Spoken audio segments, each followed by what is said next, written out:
Updates sa supply ng kuryente sa mga lugar na naapektuhan ng bagyong Maymay at Habagat ating tatalakayin kasama si Engineer Eric Campoto, DRRMD Manager ng National Electrification Administration. Engineer Eric, magandang tanghali po at welcome sa Bagong Pilipinas ngayon.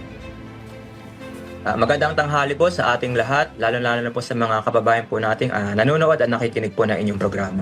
Yes, Engineer, thanks for joining us. Sa inyo pong assessment, ilang consumer po or consumer connections po ang apektado ng mga nagdaang bagyo at nitong Habagat? Saang mga lugar po ito? Sa amin pong assessment, tinataya pong umabot sa 180,000 na consumer connections po ang naging affected po nitong mga nakaraang pag-ulan.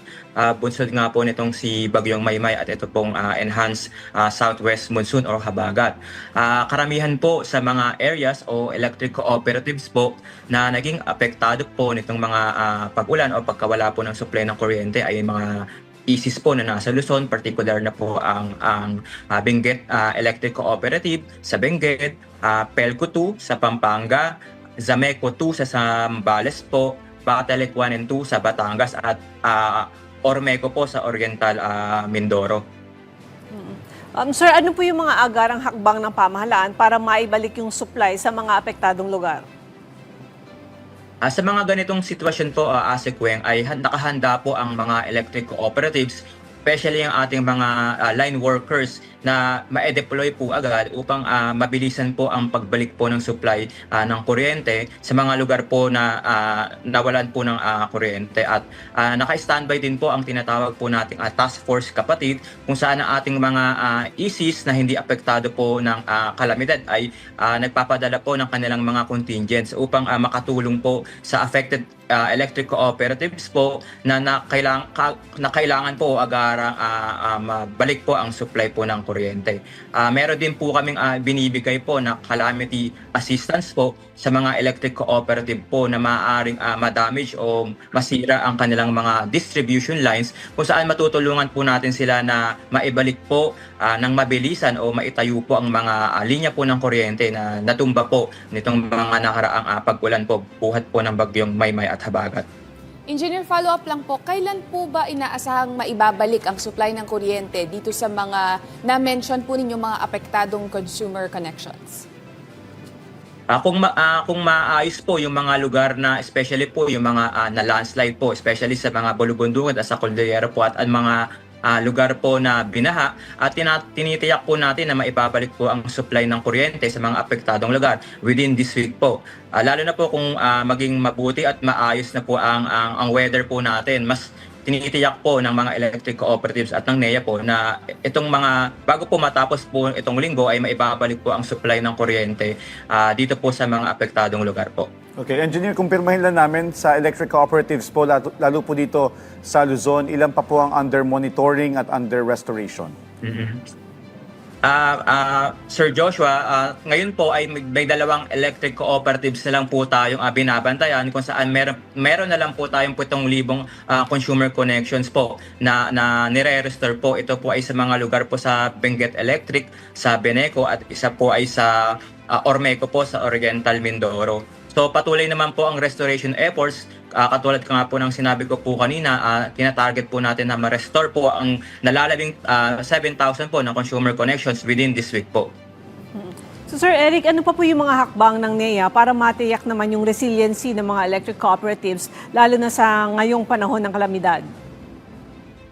Ase Kuweng, may tinatawag po kami na vulnerability and risk assessment po sa mga ECs kung saan ang mga electric cooperative po ay ina-assess ang kanilang mga distribution lines and facilities, ang kanilang pong mga critical assets kung ang mga ito po ba ay prone sa mga potential threats like bagyo, lindol at kung ano pa pong mga natural or natural hazards po. Nagpapasa po sila sa amin ng mga mitigation projects.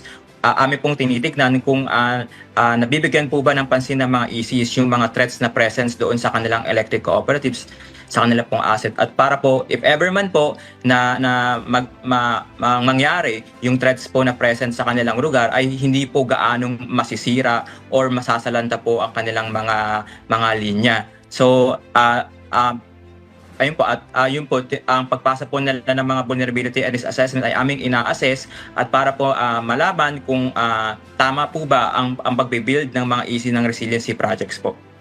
Engineer, usually po ba, ano po ang mga hamon, no, mga pagsubok na kinakaharap sa pagpapanumbalik po sa normal na operasyon nitong mga naging apektadong electric cooperatives tuwing may mga ganitong panahon po ng kalamidad? Opo. Siguro po ang isa sa mga challenge na kinakaharap po ng mga ISIS po natin ay katulad nga po ito, yung mga landslide areas po, yung mga pagguho po ng mga bundok po. And then nga po itong mga pagbaha. Kasi po pagka may mga ganong sitwasyon po ay nahihirapan pong pumasok yung mga line crew po, yung mga linemen po natin upang mabilisan pong ma-restore po yung kuryente. Bagamat may mga ganong pagsubok po tayong kinakaharap, yung mga electric cooperatives, especially po yung mga lineman, ay nakikipag-ugnayan po tayo sa mga iba pang ahensya po natin para makatulong po sa restoration. For example po, kapag may mga landslide po, ay agaran pong kumukontak po ang NEA at ang DOE po sa DPWH po upang matulungan po tayo sa mga debris clearing po upang mapabilis po, makapasok po at makapag-restore po yung ating mga line crew sa mga affected po na lugar. Okay, Engineer, para po mas maintindihan ng ating mga kababayan, maliban po dun sa mga landslide-prone areas, may mga lugar po na hindi naman gumuguho yung lupa pero yun nga, nawawalan sila ng kuryente. Ano po ba yung mga kalimitang sanhi? Bakit nawawalan sila ng kuryente? At ano po yung maaari pang ma-improve ng ating mga electric cooperatives para maibsan nga yung pagkawala ng kuryente, yung supply ng kuryente dahil yung iba may mga medical mechanism sa kanilang mga bahay-bahay, lalo yung mga senior citizens?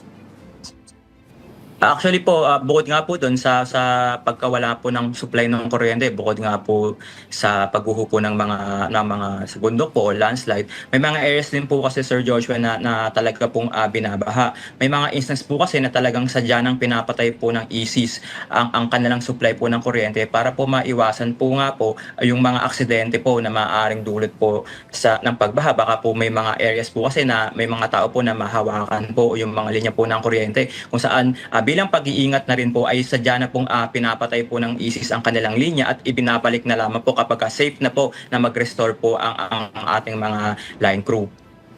Alright, mensahe nyo na lang po at paalala sa ating mga kababayan na nakatutok sa atin ngayon, sir.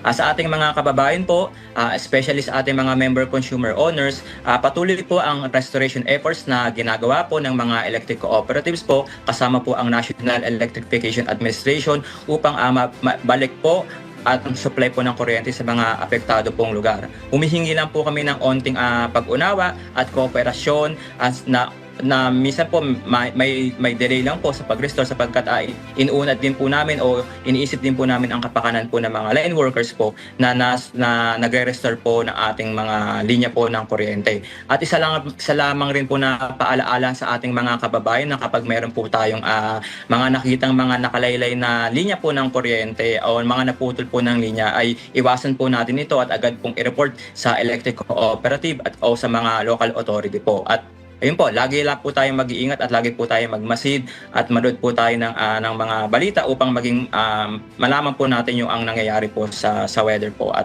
ayun naman po at marami pong salamat. Maraming salamat po sa inyong oras, Engineer Eric Campoto, DRRMD Manager ng National Electrification Administration.